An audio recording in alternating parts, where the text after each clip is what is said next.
कोई नमाज जनाजा में रोया, न उसका जनाजा उठा तो कोई रोया, न किसी की आंखों में आंसू थे। पता ही नहीं था कौन मरा है। कोई परदेसी दम तोड़ गया था, कोई परदेसी मारा गया था, न जाने क्या गुजरी थी उस पर, न जाने कैसे मरा था। पुलिस कोई गुत्थी उसकी सुलझा ना सकी थी। उसका नमाज जनाजा पढ़ाया, लोगों ने दफन कर दिया। कुछ दिनों के बाद जब पुलिस को खबर हुई तो उन्होंने आके बताया कि जिसका आपने जनाजा पढ़ाया, जिसका आपने चंदा करके कफन दिया, जो लावारिश लाश थी, वो लावारिश इंसान नहीं था, बल्कि 100 बीघा जमीन का जोता था। उसके पास 100 बीघा खाली बाग थे। उसके अकाउंट में 6 करोड़ रुपया निकला। जरा गौर तो करें, उसके पास जो नौकर चाकर ट्रैक्टर ये दुनिया भर की चीजें थी, मगर जब मरा तो ऐसी जगह मरा ना कोई रोने वाला था। और मियां इतने करोड़ों का मालिक, कितने तकब्बुर करते हैं लोग। वो जब हुक्का पीता था तो हुक्के में पानी नहीं डालता था, इतना घमंड था उसको कि हुक्के के अंदर भैंस का दूध डाल के पीता था। मगर जब आज मरा है तो उसे कोई कफन नहीं दिया, उसके कफन का चंदा हुआ। उसने 2-5 रुपए करके उसके कफन का चंदा हुआ और फिर वो मरा, फिर उसका दफन हुआ। इसी वजह से कहता हूं, क्या पता कौन कहां मरे मेरे दोस्त, क्या पता किसको कहां मौत आ जाए, न जाने किसकी कहां रूह निकले। अपने रब से डरते रहो, उसके सामने तौबा करते रहो। मेरे नबी करीम इरशाद फरमाते हैं, मेरे आका करीम इरशाद फरमाते हैं, मेरे नबी इरशाद फरमाते हैं कि बेहतरीन इंसान वो है जो दुनिया के बदले नहीं बल्कि दुनिया को पसंद न करे बल्कि आखिरत को पसंद करे। और आखिरत क्या है? आखिरत यही है कि जो आपने अपने लिए जो माल जमा किया, मौला कायनात फरमाते हैं जब बंदा मरता है, जब उसकी रूह निकल जाती है तो फरिश्ते आते हैं और आकर के इंसान भी आ जाते हैं। सारे जमा हो गए, फरिश्ते जो दिख नहीं रहे हैं, इंसान जो दिखाई दे रहे हैं। इंसान क्या कहते हैं आपको पता होगा? इंसान कहते हैं इसने अपने बच्चों के लिए क्या छोड़ा, इसने पीछे क्या छोड़ा, और फरिश्ते कहते हैं इसने आगे के लिए क्या छोड़ा। तो सब जगह है, मगर हुजूर का रोजा सिर्फ मदीने में है। ऐ मेरे दोस्त, कभी मदीने जा तो वहां रोजे रख, तिलावत कुरान कर। तू क्या करता है वहां? क्या करता है मेरे दोस्त? वहां क्या काम करता है? वहां पे सेल्फियां लेता है, वहां पे तस्वीर डाल के देखता है, कहता है लोगों मुझे मदीने में खड़ा हूं लाइक कर दो। ओ फेसबुक पे लाइक मांगने वाले, तेरा दिमाग खराब है। खड़ा मदीने में है और हिंदुस्तान के लोगों से लाइक मांग रहा है। अगर तुझे अकल होती तो फेसबुक से लाइक ना मांगता, एक लाइक मदीने वाले सरकार से मांग लेता। नारे तकबीर, नारे रिसालत, हुजूर सैयद शबात अल्लाह मदीना ले जाए, कादरी। अल्लाह मदीना ले जाए तो मदीने जाना आशिक रसूल बनकर। कैसे बन के बोलो? आशिक रसूल बनकर, जैसे मेरे आला हजरत गए। ए मोबाइल वाले, बेटा 1 मिनट बैठ, तुझे बड़ी बात सुना। मैं आपके लिए तो आया हूं मेरे भाई, अगर बगैर सुने चले जाओगे तो मुझे तकलीफ नहीं होगी। मैं नौकरी करने आया हूं तो किसी को कहीं ना जाओ, बैठो कहीं ना जाओ, बैठो। हाँ, अगर ये लगता हो आपको कि मेरी बात सुनना जरूरी है तो बैठो, और नहीं लगता हो तो वो तकलीफ होती है मुझे भाई। अच्छा एक बताओ, 1-2 आदमी के जाने से कोई फर्क पड़ेगा? पड़ेगा। मछलियां बाहर को आई समंदर के पानी के साथ, पानी चला गया, मछलियां रह गई। एक बच्चे ने उठा के मछली पानी में फेंकी, मर रही थी पानी के बगैर। एक आदमी बोला लाखों मछलियां आई हैं, ये बताओ इस एक मछली को बचाने से क्या फर्क पड़ेगा? तो उस बच्ची ने एक मछली और उठाई और फिर समंदर में फेंकी, बोली इसे तो फर्क पड़ेगा। तो क्या हो सकता है तुम में से कोई एक शख्स हो कि उसको आज अपनी जिंदगी बदलनी है, एक कोई फर्क पड़ जाए, और वो एक शख्स मैं हूं। बोले मेरी बात ठीक है नहीं? तो मदीने जाओ तो ऐसे बन के ना जाना, ऐसे जाना जैसे आला हजरत, कि जब वो आ गए तो उनका दिल यहां रहा ही नहीं। जब भी उनसे किसी ने पूछा कहां है दिल, तो बैठे सौदा गिरान में है, मगर कहते हैं जानो दिल होश खैरत, सब तो मदीने पहुंचे, बैठे सौदा गिरान में हैं और कहते हैं हमें ऐ रजा तेरे दिल का पता चला वो मुश्किल। एक बात तो बताओ, कोई भी हिंदुस्तान से जाता है तो कोई भी, यहां तक के वहाबियों तक के बयान है कि जब हम आला हजरत का सलाम पढ़ते हैं तो ज्यादा मजा आता है। वहाबी लोग ये कहते हैं, हालांकि उनका ईमान और उससे क्या मतलब, मगर वो भी ये कहते हैं कि जब सलाम आला हजरत का पढ़ो तो बड़ा मजा आता है। मैंने वहां देखा 2017 में कि वहां पर कुछ लोग थे जो कि दूसरे मुल्क के थे, यानी वो जो है ना, वो यहाँ के नहीं थे, दूसरे मुल्क के, उनकी जबान भी यहाँ इंडोनेशिया के थे, उनके सब एक जैसे कपड़े। मैंने देखा कि वो कुछ पढ़ रहे थे खड़े होके, मैं उनके करीब गया तो उन्होंने वही पढ़ रहे थे, मुस्तफा जाने रहमत पे लाखों सलाम, शमे बज़ में हिदायत पे लाखों सलाम, काश महशर में जब उनकी आमद हो, जब भेजे सब उनकी शौकत पे लाखों सलाम। बड़ा गौर तो करो आप, ये कलाम किसका है? बरेली के आला हजरत का है। ये कलाम किसका है? बरेली के आला हजरत का है। जब भी कोई बरेली का, हिंदुस्तान का या बर्रे सगीर का उर्दू पढ़ने वाला आदमी मदीने जाता है तो उसे आला हजरत के शेर जरूर याद आते हैं। हम सब पढ़ते हैं, मदीने में आला हजरत क्यों याद आते हैं? क्योंकि आला हजरत ने खुद ही बता दिया कि उनका दिल बरेली में नहीं है, उनका दिल हमें रजा तेरे दिल का पता चला मुश्किल, तेरे रोजा के मुकाबिल वो हमें नजर तो आया। आला हजरत का दिल मदीने में, आला हजरत वहां गए हैं। तवज्जो करो, जब वहां आला हजरत मदीने में गए तो आप रोए नहीं। किसी ने पूछा आप इतने बड़े आशिक, कहते हैं मैं मगर जोर जोर से नहीं रोता, आंसुओं से रोता हूं, आवाज पैदा नहीं होने देता। कहने लगे क्यों? कहा मुझे लोग सताते हैं, मुझे बदअकीदा सताते हैं, मेरे दिल को तकलीफ देते हैं, मगर मैं मदीने में आवाज से नहीं रोता। फरमाने लगे क्यों? फरमाने लगे मालूम है क्यों नहीं रोता? इस वजह से कि कहीं मेरे आवाज से मदीने के कुत्तों के कानों को तकलीफ। फरमाते हैं खौफ है समय खराशी सुबह तैबा का, वरना क्या याद नहीं मालूम होगा हमको। आला हजरत के भाई अल्लामा हसन उस्ताद ज़मान मदीने गए, उनके पाँव में कांटा लग गया, उन्होंने उस कांटे को निकाला, निकालने के बाद कांटे को चूमा और कहा ए खारे मदीना, पाँव से क्या काम तुझे, आ मेरी जान मेरे दिल में है रास्ता तेरा। मदीने जाओ तो अपने आप को बदल के आना, क्योंकि जब तुम मदीने आके भी वही काम करते हो तो लोग कहते हैं ले मदीना देख के ना बदला, इसका मतलब मदीने की बदनामी हो रही है। अल्लाह ताला सलामत रखे। मैं तकरीर शुरू कर रहा हूँ, दिल लग रहा आप लोगों को? मैं अर्ज करता हूँ मेरी तकरीर का उन्वान है, इंशाअल्लाह 1 घंटे के अंदर अंदर मैं अपनी तकरीर को ख़त्म कर दूंगा इंशाअल्लाह, अल्लाह ने चाहा तो, क्योंकि मुझे 10-20 मिनट हो भी गए, उससे पहले इंशाल्लाह ख़त्म कर दूंगा इंशाल्लाह। और मैं गुजारिश करता हूँ कमेटी वालों से कि वो मोहम्मद अली फैजी साहब को भी लाके यहीं पे बिठा दें ताकि मजमा बैठा रहे और फिर उनको सुन के जाए। एक आदमी जाना था, मेरी तरफ देखो, अल्लाह ने इंसान को क्यों पैदा किया? सवाल है कि नहीं? सवाल है ये नहीं? खाने के लिए जानवर बहुत थे, पीने के लिए जानवर बहुत थे, सोने के लिए जानवर बहुत थे। अल्लाह ने इंसान को क्यों पैदा किया? इंसान ने अपने लिए जितनी चीजें बनाई सब वो काम की हैं। तो क्या इंसान को अल्लाह ने जो बनाया बगैर किसी मकसद के बनाया? कोई फलसफी जवाब नहीं दे सकता, कोई साइंसदा जवाब नहीं दे सकता, कोई दानिश्वर ये नहीं बताएगा कि अल्लाह ने इंसान को क्यों बनाया। अल्लाह खुद फरमाता है मैंने इंसान को इम्तिहान के लिए पैदा किया, आजमाइश के लिए पैदा किया, अपनी इबादत के लिए पैदा किया।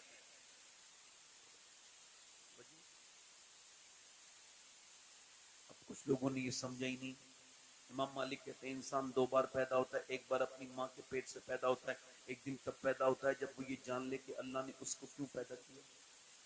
एक आदमी की लाश जो है वो किसी ने मार के पानी में डाल दिया दरिया में, उसकी लाश गल गई, मछलियों ने कहीं कहीं से खा ली और जब सड़ गई तो उसको पुलिस ने उसको देख लिया, किसी तरह से पुलिस पहुंच गई, उसका उन्होंने पोस्टमार्टम किया।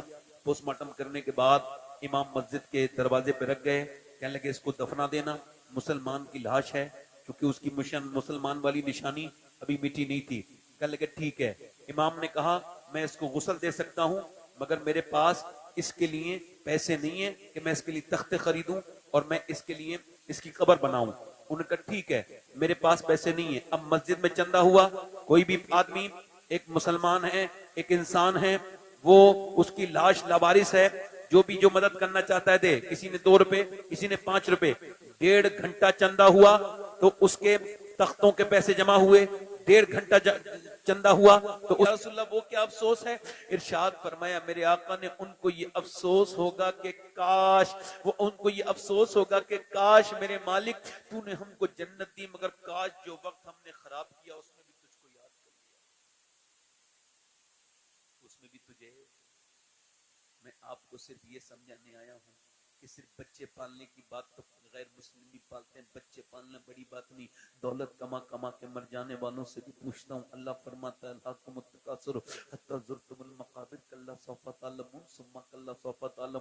वो कहता है कि तुम्हें गाफिल रखा, माल की ज्यादा तलबी नहीं, यहाँ तक कि तुमने कब्रों की मुंह देख ली। माल को तलब करना बुरी बात नहीं है, मगर सिर्फ माल माल इतना तलब करना कि अल्लाह को भूल जाना, ये इतनी बुरी बात है। मेरी बहनें भी सुन लें और आप भी सुन लें कि अल्लाह खुद सराहतन साफ साफ इरशाद फरमाता है कि तुम्हें गाफिल माल की ज्यादा तलबी ने रखा, यहाँ तक कि तुम कब्रों में आ गए। फिर कहता है कल्ला सौफा तालमून सुम्मा कल्ला सौफा तालमून, हाँ हाँ तुम जान जाओगे। फिर अल्लाह सुम्मा कहता है, फिर हाँ हाँ तुम सुम्मा, फिर हाँ हाँ तुम जान जाओगे। मेरे आका फरमाते हैं आदम की औलाद को अल्लाह एक जंगल भर के, एक घर भर के नहीं, ट्रक भर के नहीं, एक जंगल भर के सोना हीरे जवाहरात दे दे तो वो उसको एक दिन में ठिकाने लगा के दूसरे दिन दूसरे जंगल को तलाश करेगा। इसका पेट भरने वाला, इसका पेट भरने वाला। हमारे करीबी मुल्क में एक लड़का गाने गाता था, गाने गाते गाते मशहूर हो गया। 16 साल की उम्र में मर्सिडीज गाड़ी जीत ली, यानी 1 करोड़ रुपए की गाड़ी जीत ली। उसके बाद दूसरा कंपटीशन गाने से वेरीफाई किया, यहां तक कि वर्ल्ड में मशहूर हो गया। उसने वर्ल्ड टूर किया, 1-2 लाख रुपया नहीं बल्कि डॉलर में और यूरो में पैसे कमाए, अमेरिकन डॉलर में पैसे कमाए। और इतना पैसा, इतनी दौलत आ गई, एक शहर में एक मकान, दूसरे शहर में दूसरा मकान। 19 साल की उम्र में अपनी पसंद शादी, नौकर चाकर, गाड़ी बाड़ी, सारी दुनिया की चीजें। मगर 23 साल की उम्र तक गाना गाता रहा। फिर एक दिन गाना गाते गाते गिर गया, बेहोश हुआ। डॉक्टर को जब दिखाया तो डॉक्टर ने उसकी रिपोर्ट देख के कहा तुझे, तेरे दोनों गुर्दे फेल हो चुके हैं और अब तू डायलिसिस पे आएगा। डायलिसिस क्या होता है आपको बताऊं? अल्लाह आप सबको बचाए, मुझे भी बचाए, कहो आमीन। डायलिसिस होता है गुर्दे फेल हो जाते हैं तो नसों के अंदर से खून निकाल के खून को प्यूरिफाई किया जाता है। इसमें 35,000 कहीं 40,000 कहीं 20,000 लगता है। उत्तराखंड में एक लड़का काशीपुर में मुझे मिला, उसकी नस फड़क रही थी। मैंने कहा क्या हुआ? कहने लगे मैं जो है वो गुर्दों का मरीज हूं। मेरा बाप जमीन बेच चुका है 4-5 बीघा, मेरा बाप मेरा घर भी बेच चुका है, अपना गुर्दा भी मुझे दे चुका है, मगर मेरा गुर्दा वो भी फेल हो गया और मेरी सारी जमीन बिक गई, मगर मेरा गुर्दा ठीक नहीं हुआ। मेरा बाप मेरी माँ रोड पे आ गए, मेरी बहनों की शादी भी नहीं हुई है, बाप का मैं अकेला बेटा हूं तो सारी जमीन बेच के लगा दी। आप में कोई ऐसा बैठा है जिसने कभी अपने गुर्दों के ठीक होने पर 2 रकात नमाज पढ़ी हो? अल्लाह तेरा शुक्र है कि मेरे गुर्दे आज तक खराब नहीं हुए। कभी सोचा इस बात को? कभी गौर किया इस बात को? कभी बीमारों को जाके देखा आपने? मैं तो भाई बड़ा बीमारों को देखता हूं तो मैं कांपने लगता हूं। मुझे एक आदमी ने कश्मीर तकरीर करने बुलाया था, मैं वहां गया। उन्होंने कहा आपकी तकरीर है, मैंने कहा मेरे पास वक्त नहीं। कहने लगे जो आपकी तकरीर सुनना चाहता है असल में उसके पास वक्त नहीं है, उसको कैंसर है। पूछा आखिरी ख्वाहिश? तो उसने कहा उनकी तकरीर सुनूंगा, उनको बुला लो। मुझे बेकार इंसान का नाम लिया।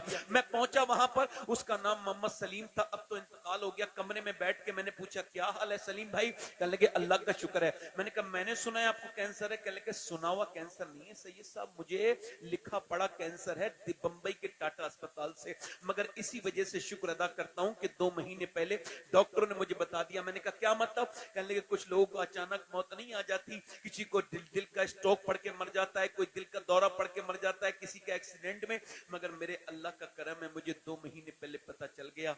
तो फिर मैं सोचता हूं कि जरूर मेरा अल्लाह मुझे माफ कर देगा। तो कहता है मैंने बगैर कैंसर के भी नमाजें पढ़ी थी, मगर वो कैंसर के बगैर नमाजें ऐसी थी, गया आ गया कुछ पता नहीं, मगर जब अब सजदा करता हूं तो पूरी आंखें डबडबा जाती हैं, रोने लगता हूं और कहता हूं मालिक 2 महीने के बाद कब्र में जाऊंगा, ऊपर से तख्ते लगा दिए जाएंगे, ऊपर से मिट्टी डाल दी जाएगी, मैं तो एक कमरा बर्दाश्त नहीं कर सकता मालिक, मैं कब्र को कैसे बर्दाश्त करूंगा? अब आप चाहे कब्र के बारे में सोचो मत सोचो, मुझे भी कब्र में डाल के आएंगे लोग और आपको भी मेरे लोग, मेरे भाई लोग डाल के आएंगे। वो रो के बोला, सैयद साहब बगैर कैंसर वाली नमाज से ये कैंसर वाली नमाज बहुत अच्छी है। कभी सरवा सज्जा जो मैं हुआ कहीं तो जमीन से आने लगी सदा, तेरा दिल तो है सनम आशना। तुझे तूने क्या समझा नमाज से मेरे दोस्त? तूने कभी अपने रब के सामने रोना सीखा? कभी कहा मेरे मालिक तू बड़ा करीम है, मेरे रहीम? कभी तकलीफ आती है तो जानवर भी समझ जाता है, उससे पहले नहीं समझेगा मेरे दोस्त। जरा बता, एक बूढ़ा आदमी अस्पताल में भर्ती हुआ, 80 साल का बूढ़ा, उसकी सांस में दिक्कत, उसकी सांस ठीक हो गई 1.5 दिन में। अस्पताल से बिल जब रेफर हुआ तो उसका जब डिस्चार्ज हुआ 90,000 का बिल आया। रोने लगा। डॉक्टर ने कहा, बड़े मियां रोते क्यों हैं? क्या पैसे पूरे नहीं में, क्या पैसे नहीं है आपके पास? कहने लगे पैसे की बात नहीं है, अल्लाह ने इतना नवाज रखा है पूरा अस्पताल खरीद सकता हूं। कहा तो फिर रोते क्यों? कर रोता इस वजह से हूं, इस वजह से रोता हूं कि तेरी इस मशीन से 1.5 दिन सांस लिया, तूने 90,000 का बिल बिठाल दिया। मैं अल्लाह की हवाओं से 80 साल का बूढ़ा सांस ले रहा हूं, 80 साल हो गए मुझे। मैंने कभी सोचा ही नहीं सांस लेना कितनी बड़ी मेरे रब की नेमत है। कभी अपने रब को नहीं समझा, अपने रिश्तेदारों को भी समझा मगर परवरदिगार को नहीं समझा। कभी उसके सामने एक नौजवान ने सजदा नहीं किया होगा। एक मेरी तरफ देखो, मैं आपसे पूछता हूं, जिसने गुर्दे दिए, जिसने गुर्दे का इलाज किया उसे लाखों रुपए दे दिए, जिसने दिल का इलाज किया उसे लाखों रुपए दे दिए, जिसने दिल का इलाज किया उसे लाखों दे दिए, जिसने हाथ पर पट्टी बांधी उसे लाखों दे दिए, जिसने दिमाग का इलाज किया उसे लाखों दे दिए, मगर जिसने दिल, दिमाग और गुर्दे दिए उसे सजदा नहीं किया। उस रब के सामने तो एक सजदा तक नहीं किया, उस मालिक को तो रब तक नहीं माना, उसे तो कभी नहीं कहा अल्लाह तेरा शुक्र है। और डॉक्टरों को लाखों देने वालों, मैं गारंटी के साथ कहता हूं, अगर बीमार हो तो रब का कुरान सुनना शुरू कर दो, रोज सूरह रहमान सुना करो। अगर तुम्हारी तबीयत ठीक ना हो तो तुम कह देना तुमने अपने रब को छोड़ दिया। इंसान की नाक में एक रग है, एक रग इंसान की नाक में, वो रग नाक से निकल के सर तक पहुंचती है। उलमा ने लिखा है, जरा गौर करें, वो डॉक्टर कहते हैं कि वो रग यहां से नाक से लेके यहां तक जाती है, उसका काम क्या है? खुशबू सूंघना, बदबू सूंघना, यानी आपके खाने। अब बताओ, पूरी दुनिया का साइंस ये कहता है कि अगर ये रग खराब हो जाए तो पूरी दुनिया का साइंसदान मिलकर भी एक रग नहीं बना सकते जो अल्लाह ने 4 अरब इंसानों के अंदर एक साथ बनाई है। हम सबकी रग, नाकों में वो रग है। मुझे बताओ, वो रग फ्री में बनाने वाला है मेरा रब। मेरा साइंस से कोई झगड़ा नहीं। साइंस कहता है कि गुर्दे हैं, साइंस कहता है कि दिल है, साइंस कहता है कि सूरज इतने दर्जे पर निकलता है, साइंस कहता है कि चांद इतने चांद 1.25 लाख मील दूर है, साइंस कहता है कि मियां इतनी दूर फला जगह है, साइंस ये कहता है। मगर साइंस ने ये कभी नहीं कहा ये जमीन मैंने बनाई है, ये आसमान मैंने बनाया है, ये गुर्दे मैंने बनाए हैं, ये इंसान मैंने बनाया है। साइंस किताबें तहकीक है, कुरान किताबें तखलीक है। लोगों ने ये भी कहा कि हम खुदा हैं, मगर किसी ने ये नहीं कहा जमीन मैंने बनाई, आसमान मैंने बनाया। वो अकेला रब है मेरा जो कहता है जमीन को भी मैंने बनाया और आसमान भी।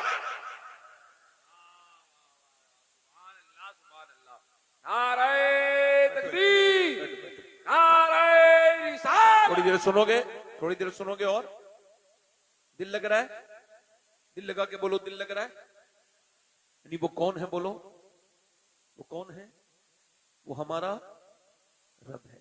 कभी उससे कहा इतना प्यार से कि मेरे रब, तूने मुझे बनाया इंसान, मुझे तो खबर भी नहीं थी कि मैं इंसान बनूंगा, तूने खुद बना दिया, अपने कर्म से बनाया, फिर मुसलमान भी बना दिया, फिर अपने हबीब का उम्मती भी बना दिया।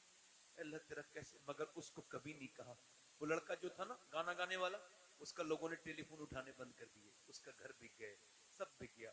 भाई ने गुर्दा दिया, फेल हो गया, मरने के करीब, चेहरा काला हो गया, गाने गाता था, कल तक शोर मचता था स्टेज पे जब पहुंचता था, आज बड़ी खामोशी से मर रहा है, चेहरा बिल्कुल काला हो गया, कोई पूछने वाला नहीं है।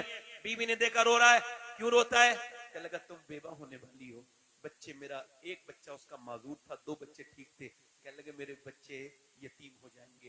अच्छा मैं आपको बताऊं, अगर आप अभी तक मरे नहीं, आपके बच्चे यतीम नहीं हुए, तो आपको भी कहना चाहिए अल्लाह तेरा शुक्र है मेरे बच्चे आज तक यतीम नहीं हुए, मेरे बच्चे आज तक। वो तो यतीमों का कौन होता है? बोलो अगर हम मर जाते हमारे बच्चे किसके सामने होते? यतीमों के बच्चों को कोई पूछता है बताओ, तो अगर तुम अब बने हुए अपने बच्चे पर तो शुक्र, अल्लाह से मोहब्बत नहीं करोगे? सबसे मोहब्बत करोगे, अपने रब से मोहब्बत नहीं करोगे, उससे प्यार नहीं करोगे? क्यों बनाया अल्लाह ने तुम्हें? कभी सोचा वो मरने लगा, जब वो मरने वाला था तो बीबी ने पूछा क्यों रोता है? कहने लगा अफसोस हो रहा है, अल्लाह ने आवाज दी तो गाने गाए, दुनिया में अय्याशियां की। सोच रहा हूं गाना सुनने वालों ने बुरे वक्त में छोड़ दिया, मैंने जितने गाने गाए हैं अगर इतना मैंने अपने नबी की नाते पढ़ी होती तो मेरा ये हाल नहीं होता।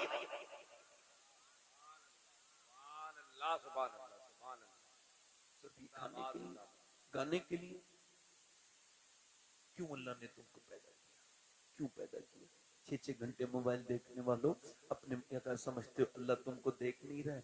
रातों में मोबाइल देखने वालों सुनो, अल्लाह तुम्हें देख नहीं रहा है? इम्तिहान का मतलब क्या है? इम्तिहान का मतलब ये, फजर में एक नौजवान सो रहा है, अजान की आवाज आई, उसके ईमान ने उसको उठाया, नफ्स ने कहा सो जा सो जा सो जा।